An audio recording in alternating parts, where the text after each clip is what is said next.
Hello guys, welcome to my channel. তো চলো তোমাদের সঙ্গে শেয়ার করি মহাশিবরাত্রির একটা মিনি ভ্লগ। তো আমি সকাল সকাল গিয়েছিলাম গঙ্গায় স্নান করতে। আর আমাদের এখানে গঙ্গাটা অনেকই কাছে, তার জন্য আমরা এখানেই গঙ্গায় স্নান করে আর মহাদেবের মন্দিরে জল ঢালি। এখন সমস্ত জিনিসপত্র নিয়ে পুজোর আমি এখন লাইনে দাঁড়িয়ে পড়েছি।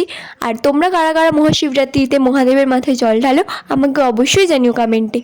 আর আমি এই যে দেখো মহাদেবের মন্দিরে চলে এসেছি লাইন দিয়ে, আর এখন মহাদেবের মাথায় জল ঢেলে নিচ্ছি।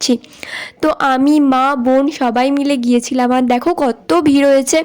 তো আমরা এখানেই জল ঢালি আর এখানেই পুষ্পাঞ্জলি দেওয়ার ব্যবস্থা আছে। আমরাও জল ঢালার পর এখানেই পুষ্পাঞ্জলি দেব। তো এখানে মা এখন জল ঢেলে নিচ্ছে দেখো। তারপর আমরা পুষ্পাঞ্জলি দেওয়া কমপ্লিট করার পর একটু ঘুরছিলাম। দেখো আমাদের গঙ্গার ধারটা কত সুন্দর। তো অন্য কোনো ভ্লগে তোমাদের দেখাবো আমাদের গঙ্গার ধারটা পুরো ঘুরিয়ে। তো তারপর এখানটা অনেক সুন্দর করে দিয়েছিল। এখানটা মা আর আমি এসে একটু ছবি তুলছিলাম। তো ভিডিওটা এত পর্যন্ত কেমন লাগলো আমাকে অবশ্যই জানিও। দেখা হচ্ছে নেক্সট ভিডিওতে। টাটা।